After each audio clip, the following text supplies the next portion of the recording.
And I think the idea of like losing a parent, right, at such a young age. People were like, "Oh, you lost your dad at such a young age." I was 27 and I was like, I guess that's young, but I didn't feel young. And then when I go to wakes or funerals after that, and it's my friend's grandparent, right? And I see my friend's parents grieving their parent, I'm like, wait a second. I know what that feels like at 27, 28. My mom has stage 4 cancer in her bones and in her breast. My dad's disease was 15 years, he died of ALS. I made a podcast about death, seemed like the thing to do. And if you're sad by all of this, well, you're gonna die too. Hello, hello, hello. Happy week all, or sad week y'all. I don't know why I say that every time, but it's just a moment we're having. Greetings from St. Louis, Missouri. I'm in St. Louis all week hosting a tech conference of all things. I booked it last week, had a callback, found out I got it. They flew me here. It's super exciting. I love traveling, and I'm so grateful that I can safely do so right now and can have a little hotel moment. I'm just so excited and I'm grateful because I send in so many tapes. Any artists or comedians know sometimes you send in 10, 20, 30, 40, and you don't hear from so many. So this has just been a fun moment. I'll let you know how it goes next week. I cannot wait for today's guest. You guys are going to love her. We keep it real. We're talking about therapy today. We're hanging out with Margaret Doherty, a licensed marriage and family therapist on the East Coast. She lost her father to pancreatic cancer in 2015. Anyone who lost their dad has a special place in my heart, of course, since I lost my dad as well. And we'll be talking about the power of therapy, as well as what it was like to have lost her dad and how she's been navigating her own grief, as well as her client's grief. So I'm going to just get straight to it. Margaret, thank you so much for being here. We connected online. She has a wonderful energy. She keeps it real. We talk about how the grief affected her mother as well as herself and how she met her partner soon after and what it's been like since then. So Margaret, you rock. If you like this episode, leaving a review on Apple Podcasts means so much to me. It helps the show grow, and I enjoy and love reading every single one. So thank you so much if you're able to do that. If you're new, thanks for being here. If you found us via the newsletter, Awesome Sauce McGee. I'm your host, Chelsea London Lloyd, and every week I interview comedians and experts in the entertainment and wellness industries about the loss of their parents and siblings. If you're back, welcome Blickety Black. All right, talk to you next week. Bye-bye. So my name is Margaret Doherty. I'm a licensed marriage and family therapist in New York. My practice is on Long Island, but I do virtual with anyone in New York State. As we said, the Zoom thing has really opened up a lot of opportunities for people to receive help and support in therapy. I've been a therapist 6 years, officially out of school. But when I graduated in the May of 2014, my dad got sick in February of 2015. So it's been a journey. As long as I've been a therapist, I've kind of been on this grief ride as well. Thanks for sharing that. In terms of the timeline, do you mind sharing a little bit more about who you grew up with and where you grew up, a little bit more about your context as a child? I'm always so interested on podcasts. I'm like, where are you from? Who'd you live with? Of course. So I have moved 3 times in my life in a 3-block radius. So I grew up with my dad and my older brother and my mother. And we lived in 1-bedroom apartment. My grandmother and great-grandmother lived around the corner in my mom's childhood home. When my grandma got diagnosed with breast cancer, she was going back and forth. So when I was 5, we moved in there with them. So I was in a house, there was 4 generations. Wow, that is beautiful. I don't think I've had someone come on and say that yet. I think that's such a beautiful experience. What was that like for you? I loved it. It was hard because you always had eyes on you. I mean, my great grandma sat at her spot on the couch and like smoked her cigarettes, drank her booze, and like lived life until she was 90. She was like good. But you know, my grandma had eyes on my brother and I and what we did, and plus my mom and my dad. And there was just always a lot of opinions going on. So sometimes that was hard to navigate. But I don't think that I would trade the experience living with all of them for anything, even with the heartache and the hardships that did come from it. And then after my grandma died, we lost the house to 2 of my uncles. So then we moved to an apartment around the corner where we were, and then my brother moved out, and then my dad got sick, and my brother had moved in and out for a couple of years. And now it's actually me and my mom and my boyfriend. It's a big apartment and it just works for us. I love that. I don't love that you mentioned you lost your house to your uncles, but I do love you sharing this and that you have found something that works for you now. There's always so many rabbit holes we could go down with every little thing that every person says. Right. Something that I ask everyone who comes on the show is about your goldfish moment. And your goldfish moment is the first time you thought about or conceptualized death in some way. For some people, it was their goldfish. Is there a memory that comes to mind when you think about that? Goldfish moment. Did your goldfish die? Goldfish moment. Did it make you cry? So I thought a lot about this because obviously I listen to the podcast because I love it so much. And my great grandma, when she died, was definitely the first time I realized that, oh, people die. I lived with her. She was no longer there. She had a stroke at 90. It made sense. But I think there's different periods of time where we realize different types of death. So in that was my I just turned 8, don't know what year that was, definitely the 90s. But then there was 2001, I'm from New York, there was death in a mass quantity, right? We had 9/11, and it was like, oh, these really bad things can happen and take a lot of people. Then the next year, a kid I went to elementary and middle school with was hit by a car and killed. And it was like, oh my God, somebody my age could die. And then the next year, my grandma died. And that was unexpected. We knew she was sick on and off, but like she went to bed one night and never woke up. So it was like all these different levels, I guess, of death that was like, oh, okay, somebody 90 that dies makes sense in a way. But then those next three were just so big that it was hard to wrap my head around. And it was like September, November, September. So it was like boom, boom, boom. Thank you for sharing that. And I think as a child, it's so huge, regardless as to how or why someone dies, the thought of someone dying in general. And then, not to mention, you had multiple deaths happening at once. And I'm sorry about your great grandmother and your grandmother, who I know were supporting your father's journey today. And yet, there's always, these other intricate parts of our lives and grief that overlap. Do you mind me asking, was your grandmother's loss too? You mentioned she had breast cancer. Was that how she went? Yes. Mm-hmm. She had had breast cancer kind of on and off. She was the type of Irish woman that didn't say anything was wrong. So her breast was practically falling off by the time anyone knew anything. But the tumor grew outward, not inward. So we're not really sure. I mean, the doctor was like, you should be dead. And so she went to surgeries and remission, and then it would come back. And there was always something in her lung. And then she had a stroke. So I think it just spread in between her tests that nobody knew. And she went to bed one night and the next morning she was gone. I'm sorry to hear that. Cancer is so frustrating. I know that that's an understatement. Like, frustrating is not even the right word. I'm curious how you feel about those experiences in relation to the death of your father, which I will ask you more about. But what was it like when your dad was diagnosed, having previously lost your grandmother to cancer/cancer adjacent? I guess the best word is earth shattering. I am quite an intuitive person, probably helps with my profession as a therapist. He was going in for a colonoscopy where there was a false positive of blood in his stool. It was going to be no big deal. We're just going to do it. It's fine. He wasn't back there that long. The doctor who I used to work for came to the front desk and was like, can you guys come back here? And I knew. And it was like, I hit the floor without actually hitting the floor. The night before I cried and everyone's like, why are you crying? I'm like, I just have a bad feeling. They're like, it's going to be fine. And then it wasn't fine. And I knew that he wasn't a fully healthy person previously. So this was not good.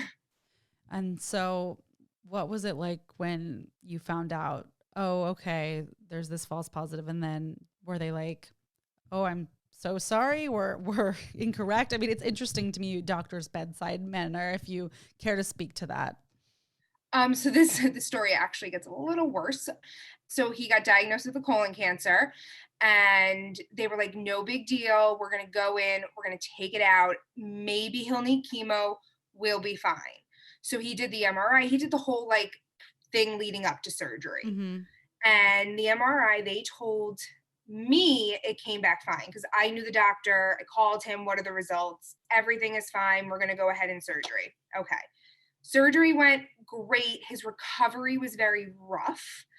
And then when we went to go to the oncologist, we were sitting there and he's like, listen, we can do this chemo to just kind of make sure if anything's floating around, no big deal, but we have to check what's on the pancreas. And I went, what? And the doctor had told my parents, the colon doctor, that there was something on the pancreas, but don't worry about it. It's nothing. Don't worry about it. It's nothing. And it turned out to not be nothing. It turned out to be pancreatic cancer. And then when you hear that diagnosis, that's an even more gut wrenching than colon cancer, just because of the survival rates that we all know about pancreatic cancer. And so, of course, I could sit around and say, well, if they would have done the pancreatic first, maybe he would have lived. It was only stage 2 when they found it. But the doctors didn't listen. And I guess like that bedside manner is so frustrating because my uncle, my dad's brother, 2 years prior died of pancreatic cancer. And they like said that. They're like, but we have a family history. They're like, it's nothing. It's nothing. Wow. And so it's frustrating that doctors don't listen because maybe this doctor wanted to get his surgery in, right? Like there is that idea that there's a moneymaker here. Like, let me do this or let me get that surgery in because if he dealt with the pancreas first, it would have been a different doctor. Like, I don't know if that's true, but that's how it feels. It is a whole other world, the medical field. And obviously there are brilliant, brilliant people in it for the complete right reasons. And yet humans are humans. Who knows why some people are where they are. And I really, really hope that is not the case, what you're saying. And like, it's absolutely shocking to me how many people I talk to that say their doctors didn't listen or didn't find something or didn't go down X, Y, or Z path. What has your own experience been like as a young adult going to the doctors based on what you've heard about your dad? I have my thoughts on my experiences, but I just like to ask people. It's hard because you go in there and you expect to trust them, right? You expect that they're going to tell you the whole truth and nothing but the truth as if you were in court. Yeah. And I've gone to doctors and said, like, something's not right. I'm gaining weight. This isn't making sense. I'm doing all the things. And I'm told, well, you can have weight loss surgery if you want, or like, here's a pill. And I'm like, something's not right. And it's hard when who has accessibility and time to go to doctor after doctor after doctor? If you don't have insurance, you can't. If you have bad insurance, you're paying out the ass in deductible and copays just to be told all these different things. And then you have to make a decision of who's more right in the situation and go with that one and hope for the best. Yeah. It's so frustrating. And I feel like, especially for parents, like I become very protective. I remember calling the oncologist once. He had had C. diff and he had gotten it again and they weren't calling back. And I remember pulling into a Dunkin's parking lot. And this was towards the end. And I said, listen, he needs medication. He's dying and he's suffering. I need somebody to listen to me and get this prescription in as I'm sobbing in a Dunkin' parking lot before I go to work. And, you know, it wasn't the woman who answers fault, but I just needed somebody to listen to me. And if crying was the way that I was going to get somebody to listen to me, I was going to cry until I couldn't cry anymore. But it shouldn't be that way. It should be, hey, this is the diagnosis. This is the pharmacy. Can we just call that in? Yeah, absolutely. Were you able to get that medication after that phone call? Yes. Okay. Oh. I was not nice, which isn't good either. You need to be as nice as possible, but I was just so frustrated at that point that I couldn't handle it. It was probably like a month before he died. I mean, I was like at my wit's end. I knew he was going to die. Like, let's not make the man suffer anymore. Don't make me suffer watching him suffer. Hey, good for you for making that call. That's not easy to do when you're in that situation. So shout out to you for supporting your father through this difficult time while you're, struggling with your own mental challenges around that. I'm curious if you could speak to a little bit more about your grief journey then and now. What would you say is, the biggest takeaway that you've had about your grief shifting over time? That it actually shifts over time. Yeah. Because I never believed that it would, right? And I was in a position, I had come out of grad school, I'm working at a runaway homeless youth shelter which is a crisis shelter. Wow. And every day I walked into different things. Like my job was never the same every day. Then I was dealing months after that, like finally getting settled in the job and feeling like I could hold my own out of grad school. I was dealing with all of this at home and I had to check that at the door sometimes. And like some days I could not. I could not check it at the door. And when my dad died, I really thought it would never feel better. He was given 2 to 3 months on a Wednesday, and by that Monday, he died. Wow. So we were kind of in this whirlwind of, wait a second, that's 5 days, not 2 to 3 months. We thought we'd have Thanksgiving, Christmas, we'd have the rest of 2015 with him. And it just didn't play out that way. And I look at the stages of grief and it's just so interesting because I was all over the place. Like it was never that linear kind of thing. And I was in anger longer than I thought I would be, but not the typical anger, the type where like I was just in a bad mood. I didn't realize I was angry. And I would tell people it's like I'm on fire and nobody can put me out. Nobody can touch me. Nobody can do anything. I am on fire. I would sob every night. I just couldn't function. Any birthday, holiday, probably for the first 3 years was like a no-go for me. Mm-hmm. And then it's interesting, like this past year has been different. Going to my birthday 2019 in December, while things were still open and we can actually get together in bars with people, I remember not wearing a necklace he had gotten me and being okay with it. And it was like this interesting thing of like, oh, I don't have to wear it. It's okay. And then interestingly enough, the next day I went on the first date with my now long-term boyfriend. Wow. So this idea that like my dad sent him to me and it was like that my dad was telling me, hey, it's going to be okay. And then throughout the year, I still had moments, but they didn't feel as awful most of the time. 5-year anniversary was in November and I was like, oh, 5, like that's such a heavy number. But it didn't feel any different than 4 or 3 or 2. But grief does change. And I sit with clients and I explain the grief process to them. I go through what they might feel. And never in my life did I actually think when I was in the thick of it that any of that was true. I was like, I am telling these people a bunch of bull. Really? That's what you thought? In my head, because I'm like, this actually feels awful. Like, how could I have ever said to a client, like, as time progresses, this is going to feel differently for you? Because I do think there's truth in unless you've been through something like that, you can't understand.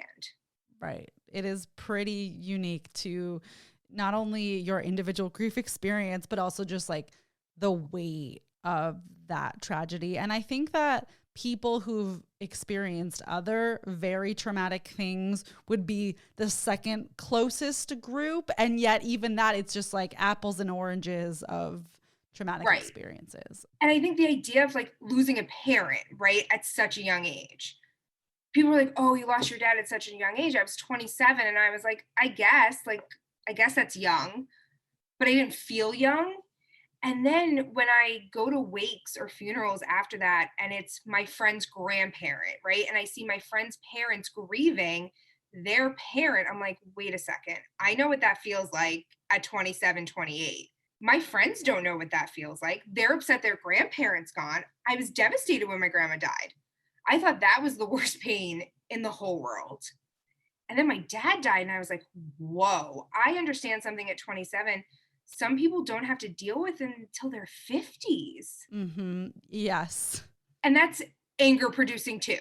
It is very anger producing. So I'm grateful that you're sharing that and you're being honest about that, because I feel the same. And I don't feel like I also felt the same until I was a little bit older.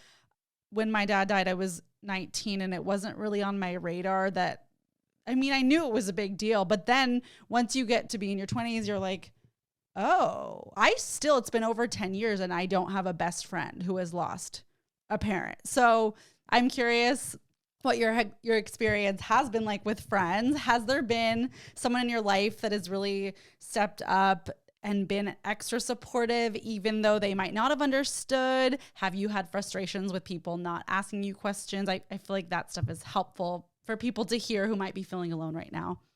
It was a tough go, and I'm very thankful and grateful for my friends during that time because they really stuck with me when I was probably unbearable. And not unbearable on purpose, but really trying to navigate my biggest fear. I had always been fearful of my dad dying. He just wasn't the healthiest of men, didn't go to the doctor. This was my worst fear coming true.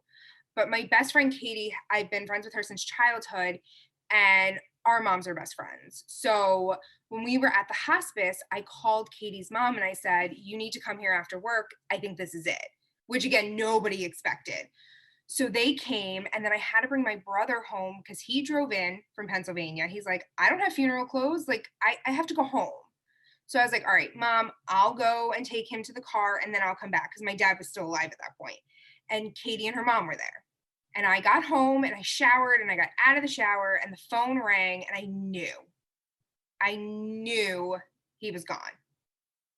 Katie and her mom, Jeannie, were there for my mom in a moment that like I couldn't be there. But if I was there, then my mom would have been taking care of me and maybe not processing the moment. I feel like the only person that can get it to a degree is definitely Katie because it was like her second dad. I mean, we're family, and she stuck with me through a lot. I look back on it and I'm like, wow, I was a lot to handle. My moods were unpredictable. Don't let me drink because I'll probably end up in a puddle on the floor. And she just stuck through it. She may not have understood it, but she was like, okay, this is what's happening. And most of my friends really did do that. And I am very grateful because they didn't understand, but all they knew is that this was huge for me. This was the worst thing imaginable. They couldn't imagine going through it themselves, right? So they were a lot of people almost like living through me, if that makes sense, of, oh, that's what it's like for somebody we know and love to lose a parent. And I did have a childhood friend who lost her dad about 2 years after. And I got the call. She lived really close to me. And I said to my mom, oh shit, I got to go over there now. I always thought I would know what to do and know what to say. Yeah. And then I was in the situation. I was like, I don't know what to do. I don't know what to do. So there really is no right or wrong thing to do as long as you're checking in, as long as you're asking, how are you today? Yeah. You're never going to remind someone that their dad is dead. People are like, oh, well, you were having a good day. It looked, so I didn't want to ask you. I'm like, you're not going to remind me. Like, I left the apartment this morning and he wasn't in the room. Like, I know he's dead. But by you not asking me makes me feel like I'm in this universe of like, did this happen? Like, do people realize that this happened? I love that you said that so much because I fully agree. That's actually something that I say as well. It's like, well, it wasn't going to change the outcome, and I certainly didn't forget. So I love that that's your train of thought. Or love is a strange word to talk about any of this, but I think people are afraid to ask. And so shout out to anyone listening. Don't be afraid to ask. And I think like some people might feel like, well, some people might not want to be asked, and that might be true, but I don't know. I feel like everyone I've talked to wants to be asked. Like, what do you think? And like, let them decide. Like, if somebody said to me, like, how are you feeling today about your dad or whatever, and I could say, you know what, I'm feeling pretty okay today, so I don't feel like talking about it, but thanks for asking. Yes. But I also know on the other side that deep, raw emotion makes a lot of people uncomfortable. So they want to ask and they want to be there, but they're fearful of holding that space for you because they don't know how to deal with it because everyone does emotion differently. Yes. Everyone copes, resonates with it differently. And that's why I think therapy is so important after losing someone, because you need that third party to hold that space for you, to allow you to kick and scream and cry and say all of the things that maybe you're even ashamed to say about the person or the death or how people are treating you.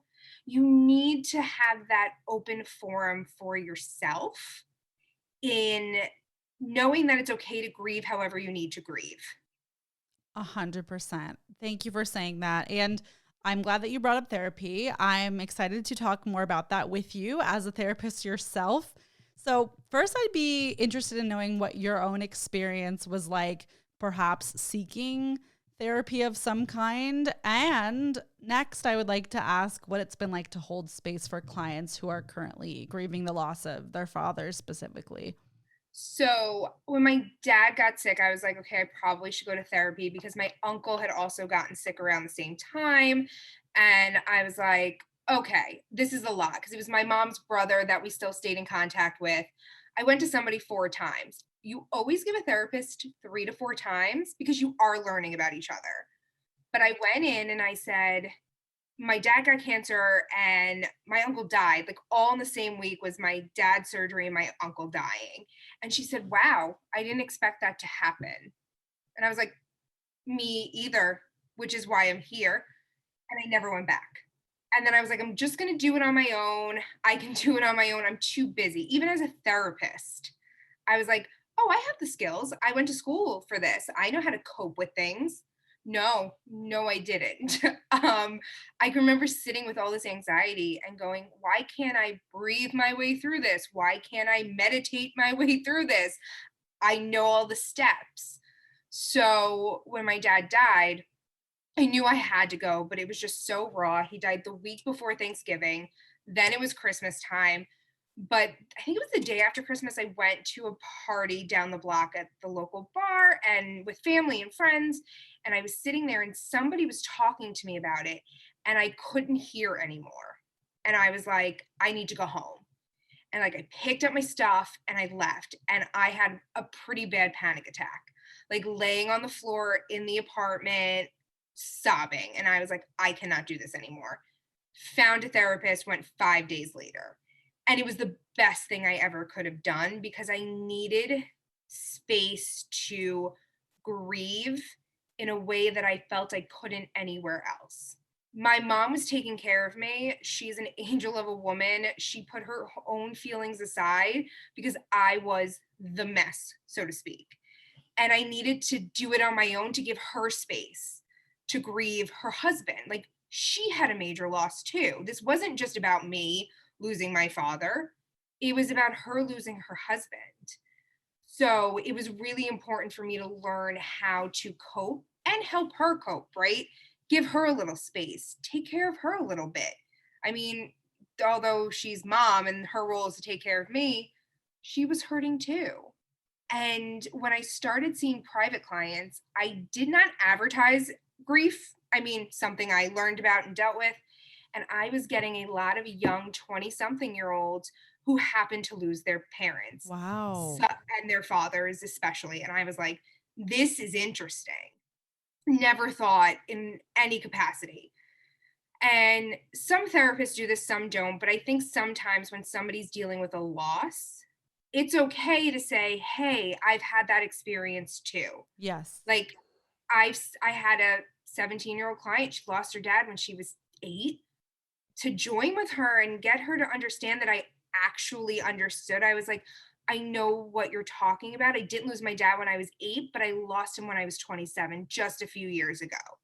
So that I'm not some expert sitting in a room because I'm not. I mean, I went to school, I have the degree, I have the license, but you're the expert of your life. And I want to know about your experience. But like we said, with friends not understanding, sometimes I find it helpful for the client to know, oh, okay, she knows what this grief is. Oh my goodness, you are the therapist that we know and love. I don't know why I said that, but I'm just like, I love that you do disclose that about yourself. I think, yeah, what you're saying, certain therapists do and don't. I mean, I would want to know if I was grieving someone, especially if they had went through it themselves and or recently. It's like awkward to not ever know that. It's interesting. I've had a few therapists. I didn't have a therapist when my dad died at all. I just didn't know. And then, so I love the beauty that you're saying, you know, you went to someone a few times, it didn't work out. Like, I love these imperfect therapy stories. Like, I didn't go for 6 years, but once I did, it was extremely helpful. And like, I still go. So we all get there in a weird way, or we don't, but I hope if anyone listening is like toying about going, it's so invaluable. And I'm glad you found someone that you liked after going to someone for a month Because I think some people go for a few times and they get so jaded or overwhelmed that it wasn't a fit. I'm like, this is like dating. You have to give a few people a shot, you know? Absolutely. And that therapist I stayed with for 5 years, not consistently every week, but played around. And then guess what? It wasn't the right fit anymore for what I Mm, was going through and what I went to her for. So I split from that therapist this summer. I tried a different therapist in the fall, and I just recently split with her to go to somebody that was like really specializing in what I needed. And that's okay across the board because it's mostly about fit. right. You can tell a therapist this is not the right fit. We'll be okay. You don't have to take care of us. The most important thing for us is that you are getting the care and support that you need. And we know we're not always the fit for that. Love that. Thank you so much for this. If you don't mind sharing, someone who has never been to therapy before or who has dabbled a little bit but hasn't had like that consistent therapy experience, what are a few things you might suggest to that person who's just getting their feet wet? I think when you're looking, so there's so many tools, right? You can go on Psychology Today. You can even go on Instagram now and kind of get a feel for people and their specialties and their personality. Always ask for a free 15-minute phone call. I don't know about you, but when I was dating, I always wanted to talk to the guy on the phone before I met him because, of course, I did apps because I needed to know what it was like to hear them on the phone. Yes. Did we vibe? Was that date going to be 2 hours of torture if he can't hold a conversation on the phone?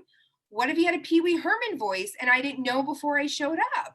Yes. And you see how you vibe. You ask them questions. You ask if your situation is something they've worked with before.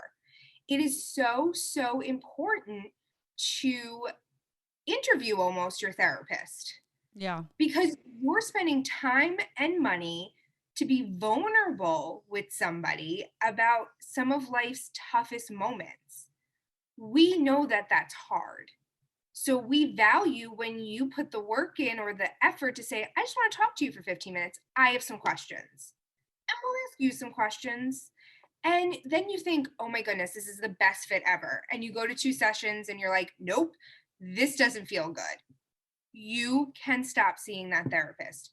You can tell that therapist, this isn't a right fit. Do you have any referrals or recommendations?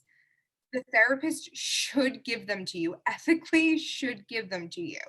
When the right fit hits, it's going to feel so great. And you're in control. You're honestly in control what you talk about. If your therapist pushes a little too hard, because sometimes we do, right? We get to a point where we think that you can go there, maybe you can't. I always tell my clients if you leave session and something's not sitting right with you, text me, email me, let me know. Do not hold it till the next week. Because also, therapists are human too, so we're not always perfect. And we may say something that we did not even realize pinged you in that way. Why should you sit with that for a week? We're going on and not thinking about it. Tell us so that we can work on it then and there. We'll hop on a call. It's really important that you just feel super safe and secure in therapy. And that doesn't happen right away. That is so helpful and that's so great that you have that experience with your clients and put it out there, and it just seems like you're just so open to that feedback, and I'm sure some people are afraid to say something to their therapist, so thank you for your honesty there. Has there ever been a person who was really nervous about therapy and then perhaps didn't come back until you reached out to them? For some reason, two people in my life lately have been really nervous about therapy, have kind of just fallen off. And then when the therapist reached out and kind of said, like, are you okay? Or how do you feel? They both went back. And I just wondered if you'd had that experience. Is that ethical? Is that common? I actually think it is common, right? Because maybe something happened in session that you weren't ready for. Maybe you had an experience or the therapist said something that you thought maybe they weren't in it with you. And then you don't go back. You cancel the appointment. And then a couple of weeks later, a month later, they reach out. Hey, just want to check in. We never rescheduled. That person then feels heard, validated, and seen in a way they might not have realized they even needed until they got that reach out in email or text. I will do it with clients. I will do it with clients that I haven't seen in a year, but like something will remind me of them. And I will send, even if it's a meme, which I know doesn't sound like too professional, but I have a lot of clients in their 20s and 30s. They relate to that stuff. And I'll send it and be like, just hope you're doing well. 99% of the time I hear from them. A lot of times I then have an appointment made because Wow. in the hustle and bustle of life, we can put therapy on hold. We can put ourselves on hold, right? I don't need it, or oh, I'm going to call Margaret, and then something else happens, and then something else happens. And then I reach out and I say, "Hey, how you doing? I haven't heard from you in a month since our last session." Sometimes that can kind of get somebody to be like, "Oh, right, I have to go back to taking care of myself because I felt better when I was doing that." Whether they go back to that therapist or then go find another one. Hey, I love that you do that and are saying that because, yeah, there's different kinds of therapists that resonate with different people. Like, yes, I think there's like this certain image of a certain kind of thing. I don't know, like older people might not send memes, but like, yeah, like you're saying, a lot of younger people might love that. They might be obsessed. They might be like, I only want a therapist that sends memes. And if someone doesn't, then that's fine. And if they do, that's fine. So it's so cool that there's options. And what comes up for me about you reaching back out is I think there's some shame clouding when you haven't made an appointment that you knew you were going to, or you even said you were going to, and then you forgot, or you just didn't, and then it's been a month. It's actually really such a relief when the other person is like, hey, you know? Right. Oh, they're not mad at me, or they're Yes. not upset that I canceled or no showed. And when I did reach back out or they reached out, it felt like open arms. So it was like, oh, okay, that is a safe place. I can go back there. Therapists, I'm talking overall, but I definitely mean like myself and the colleagues that I know, we never get mad. We're only concerned about your success and how you feel about you and how you're working through your life. We don't come from a place of judgment ever. Because if we did, then we would have no clients because you're coming in to not be judged. If you never come back again, I'm pretty sure your therapist will fondly think of you and the work that you did with them and just hope that you're okay. Oh my goodness. I think it's incredible the kind of space that therapists and you are able to hold for people. I'm like, you can't see me, but I'm like getting the like littles about it because I'm like, oh my gosh, that must be, I don't know, it must be hard. I mean, I'm sure you're amazing at it and you go to school for it and you don't just like snap your fingers and like then be able to do it. But I mean, thank you for being able to hold that space because there's just so much. I think about all the things I say to mine. I'm like, wow, I'm 1 hour of her like 8 hour day. That's a lot. That's a lot of stuff. And some days, not easy, right? Like some days I do hold on to it and I get home and I'm just like in the mood for a bowl of ice cream and like crying to my boyfriend, even though he has no idea why I'm crying, and say, like, let's turn on Bravo and watch a TV show. Yeah. Like I always say, I watch all that silly, stupid stuff because it's so mindless after a day. I mean, I desperately love anything Bravo, but it's just like, oh, I can just watch like crazy ladies scream at each other over nothing. Perfect. Yes, I love it so much. How do you take care of yourself? You're saying Bravo and ice cream. While we're on the topic, are there certain best practices that you have as a therapist or as someone who's experienced grief that have really supported you in your evolution of self-care? Self-care is very an interesting word now because it's a buzzword and everyone thinks like manicures and massages and like those things are great, but they're not realistic every day. Yeah. So I think music, movement of your body in whatever way that feels good for you. I think surrounding yourself with people who understand you, and that might like look different on different days because there is not one friend for everything. There are different friends for different situations. And when you learn that, you can gravitate to those people on those days to help you through. I think boundaries is also a form of self care that's very hard for people to do because it feels so uncomfortable because we're upsetting the other people in trying to take care of ourselves. But when you're doing self care, that's what you're supposed to be doing, taking care of yourself. And the other people will have to adjust to those boundaries. I love a boundary, and I agree with you. Self-care, yeah, it can be a buzzword. And you know what? I just am like, different buzzwords are interesting because sometimes they're very helpful in getting the point across as to what you're trying to say. And then sometimes one thing's like one person's savior is another person's eye roll. And it just gets complicated. We're also individualistic here with like what is helpful for us. Thank you for mentioning boundaries as a form of self-care. I have to interject with this moment in my mind that's making me chuckle. I have a lot of social media boundaries, especially as I show up more for things like this podcast, you know. I put a lot of stuff out there. And so it's important for me to have certain hours and boundaries. And people don't know what my boundaries are. And sometimes I get like a DM or a text in the middle of the day and I'm like, ha ha ha, they don't know. It's boundary time and I won't be responding for 7 days. Woohoo. And I just am like, hee hee, it's a boundary. Or like I have a couple really good friends that are muted. Love them so much. They post all the time.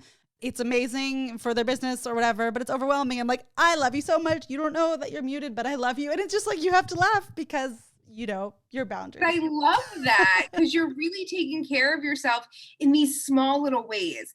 I think muting people is gold. They don't have to know. Yes. And then you don't have to be overwhelmed with their content. Mm-hmm. Social media is amazing in so many ways. That's how I got linked to you, right? That's how I found out about your podcast. Love social media for that. I also think I sent the message twice because you probably put a boundary in and didn't answer. Oh my gosh. No, you were perfect. No, I feel bad. I don't answer every day. And I think at a certain point when people are fancier and have like an assistant or something, but it's like one man band. Anyways, continue. Thank you for reaching out. I'm sorry I didn't reach out that day. Okay, anyways. No. I love it because I think the boundaries are what's going to help you stay in this business longer.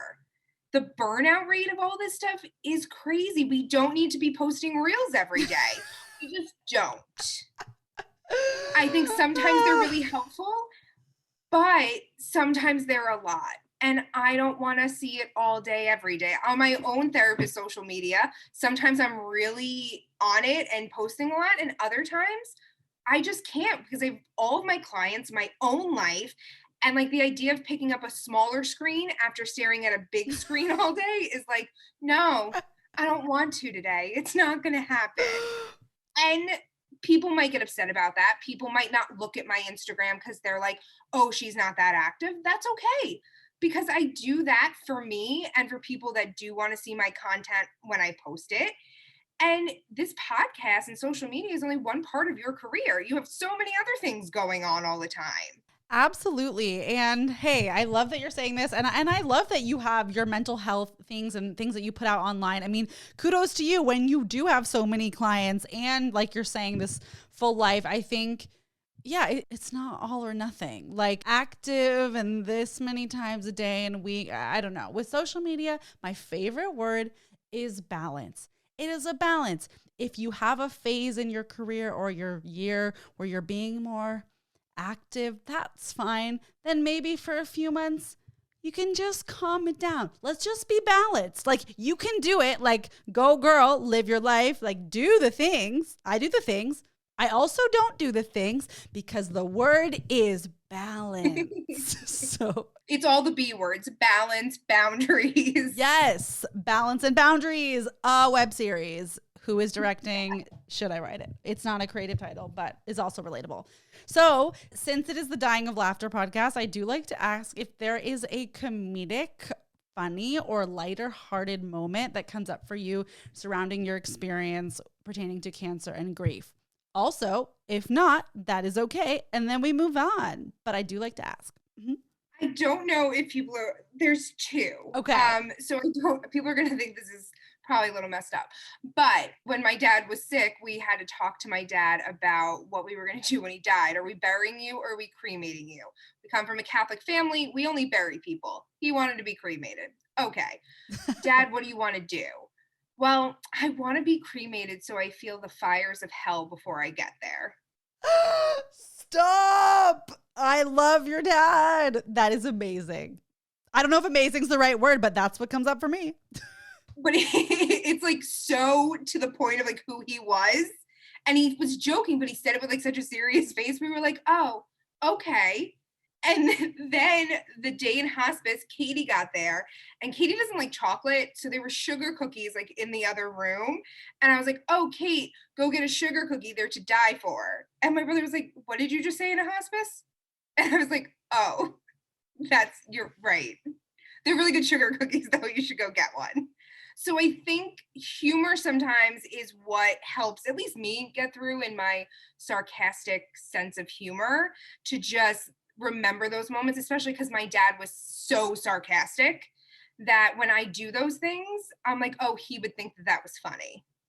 Love a dying sugar cookie moment. Not everyone does, but I'm here for the dark humor. So it's interesting that the words dying and I'm dead are associated with comedy moments. Like, send a meme, dead. Oh my gosh, so funny, dying. And I personally don't say that anymore, but that's because I'm like weirdly up in this like grief world all the time. So I notice, but so many of my friends like still say that. And it's just like pop culture. It's just like what you say. It's buzzwords. It's all the things, but it's fascinating, We use such a serious word in such a light way. Mm-hmm. And I don't know. Then I feel like I have like one person I know that finds it offensive. And then I'm like, okay, now we're going to, I'm not offended. I'm just like, I don't like say it because I'm also talking to people every week about their dead people. But I'm like, I am not offended. I think it's hilarious. I love that your dad was sarcastic. And I love that he had that very profound statement and that he was straight faced. Like, he didn't just say it, but he was straight faced. That's epic. Mm-hmm. Yep. Yeah. What was your dad's name? Mike. Awesome. Is there a positive memory you would like to share about Mike? Like something that's just so your dad. Like when you think of this, you think of your dad. The Honeymooners. I don't know if you know the show with Jackie Gleason. Mm-hmm. My dad was Jackie Gleason, like to a T. So I love when it's on. I love watching it. Over the summer, I was away with my boyfriend at his mom's. We had been together probably like 7-8 months. I mean, I was the girl that before he even met me, it was like, just so you know, I have dead dad shit. So like, if you don't want to deal with it, don't meet me. And he was like, okay, like you're fine. So we were like sitting out on his mom's back porch thing, and he put on Honeymooners, and he was like laughing, and it was like this world moment of like everything colliding. But if anyone says anything about Honeymooners or Jackie Gleason, like that immediately makes me think of my dad. I actually wrote the eulogy that somebody else read, and at the end I think I said, bang zoom to the moon, Alice, because if you knew Mike, you knew that he was Jackie Gleason. Love that. I love the specificity of that. And I'm obsessed that to your now boyfriend, you were like, yo, dead dad shit in the house. Like the honesty though. And it's like, he went for it and here you are because you're still dating. We love. What do you wish that people asked you about your dad or your grief experience now that it has been 5 years? How are you handling this? What is it like when you go home for the day?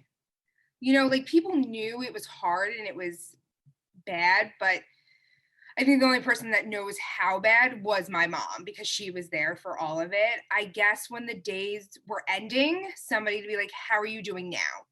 I feel like a lot of those texts came in the morning now that I'm thinking about it, or like throughout the day. But at nighttime, understandably so, right? People have families and kids, and like they worked all day, they're coming home, they aren't thinking. But I think the nighttime is definitely a time for people to check in on others because they lay down at the end of the day and they have all the thoughts that they were able to push out all day with them. And I think that it's just important to ask, how are you handling things today? How are you coping with things today? What can I do for you? I love that. And I hope that anyone listening who is supporting perhaps a friend who is grieving, like those are some great questions to ask. And I'm a big fan of the questions over time. Part of the inspiration for being here is just not really the things I was asked about my dad's death, but it was the things that I wasn't asked. And I just became really curious around that. Like, it just is kind of like this thing from that time. And like, no, this is a thing that affects the rest of time. And like you're saying, how it does shift and thank goodness. And admittedly, it is not as tragic these days as it was back then on a day-to-day basis. But, you still have your moments.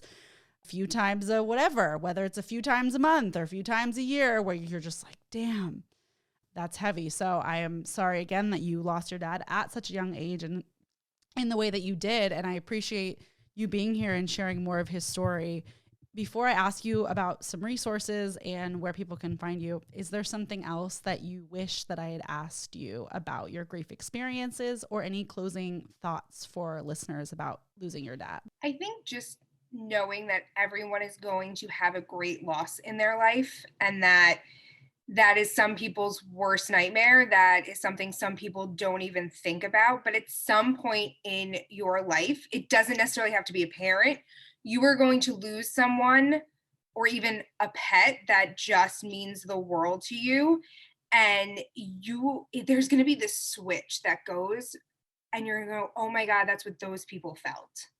And know that if you can ask for what you need, people will do it if you ask. We get very scared to ask because we don't want to seem needy. But if you can ask, and that you will be okay through it, you won't forget, you won't just move forward or move on. You're just going to learn to live differently, because that part of your life isn't there anymore. But you're never going to forget. It's never going to be gone. It's just going to be different. Beautiful. Yeah, it's so true. It's different. It's just like, there's not really a better word. So I appreciate that closing thought. Is there a book, film, or podcast that was helpful to you during your grief experience, or that is helpful to you now? I think a book that's really interesting to read is Finding Meaning by David Kessler. So it's about the 6th stage of grief. And it's escaping me right now who came up with the 5 stages of grief. That's bad therapist on me. But it was created for somebody who was dying, not somebody who was grieving a death. So that last step is acceptance. And I know I have said to myself, I'm never accepting that my dad is dead.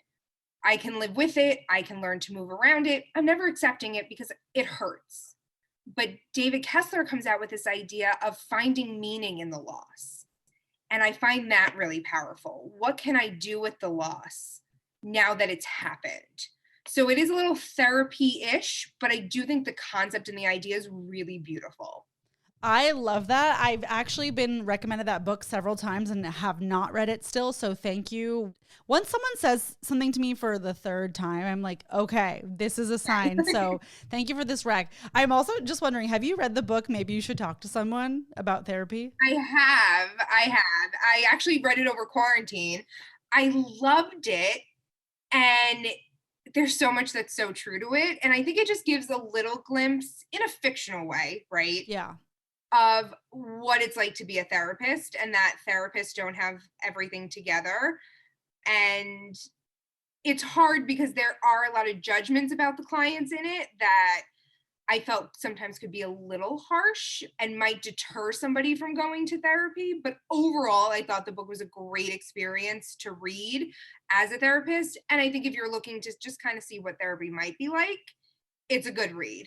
Thank you so much, Margaret, for being here. And I mean, weirdly, love is a strange word. I do love and enjoy. I'm inspired by speaking specifically with other people who have lost their dad. Like, that just holds the most special place in my heart. I'm sorry we're in the same club. And, it's inspiring to hear how your grief has shifted. I'm sure you have really shitty days, and you're inspiring others. You're helping other people and clients with their grief stories. So thank you for doing that.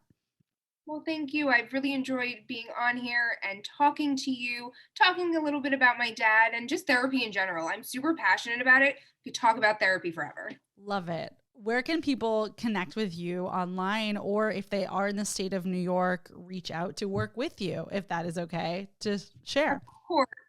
I have an Instagram. It's at Margaret D_LMFT. And you can search my name, Margaret Doherty, and my Psychology Today profile will pop up. And there's a phone number, there's an email, and all of that you can contact me. Wonderful. I love it. Margaret, the death chats are keeping me alive. I just feel so good after them. It's just like, I just feel good. That's what I'm saying. You're normalizing grief. I love it. Thank you, Margaret. Bloopers, bloopers, bloopers, bloopers, bloopers. I mean, that's incredible. The teenage cracker. No, I don't think we should. Don't say any. You can't. Nope. No jokes about teenagers are allowed in the history of this podcast. So since this is bloops. I don't know where I'm going with this. Tangent times, dying of laughter. We die and we laugh.